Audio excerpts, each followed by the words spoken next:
Hi. I was amazed many years ago to find out what Weight Watchers at the time was suggesting for a diet.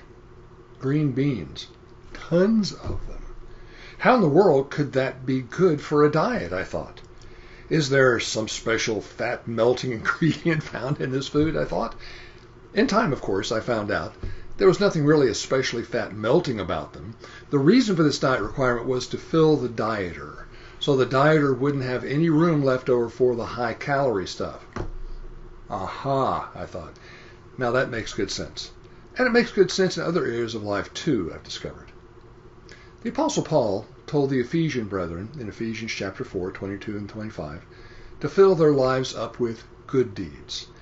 He said, for example, that in reference to your former manner of life, you lay aside the old self, which is being corrupted in accordance with the lusts of deceit, and that you be renewed in the spirit of your mind, and put on the new self, which in the likeness of God has been created in righteousness and holiness of the truth.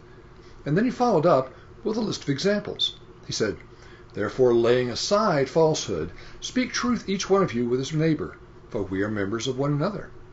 Get it? Laying aside the old self isn't enough. You have to put on a new Christ-like self. Putting it another way, it's not enough to simply tell yourself, I won't sin, I won't sin, I won't sin. All you're thinking about is the sin, and the probability is that you'll eventually give in and fall into it. The better approach is to do the good, Christ-like, positive deeds as substitutes to the sinful, or, in other words, fill up with green beans, the good stuff. The Bible is full of commands and examples of good things to do. Christianity was never only about staying away from the bad deeds. Jesus was no monk cloistered away from the world so that he wouldn't be tempted to do bad things. On the contrary, he was fully engaged in the world we all live in, but full of positive good works, righteous deeds, uplifting words, faithful reproof, good attitudes and compassionate deeds. And strong, meaningful, sanctified Christianity follows Jesus in his goodness-filled living. So what are those good things? The green beans of our spiritual life that can fill our lives with goodness so that no room is left for wrongdoing. Well, here's just a few suggestions. How about personal Bible reading and studying? Time spent in prayer for others. Have you seen the list of our needs in our congregation?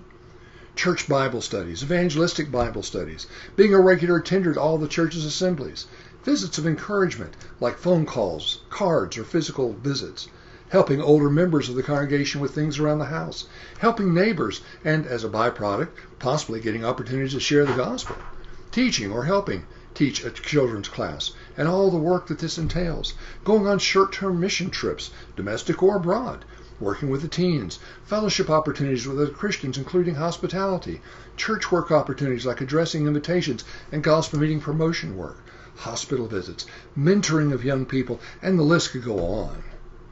Are you tired of just hearing this list? Well, that's sort of the idea. But just think of the spiritual growth and the putting away of sin that such an activity would generate in your life.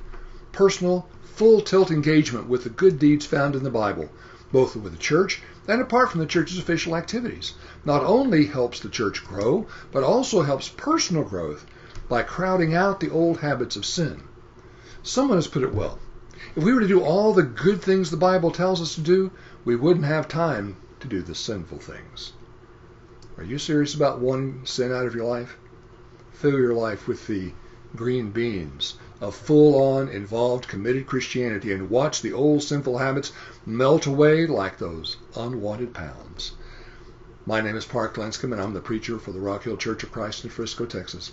I really hope that you come by and join us one day in worship and Bible study. You will always find a welcoming hand there.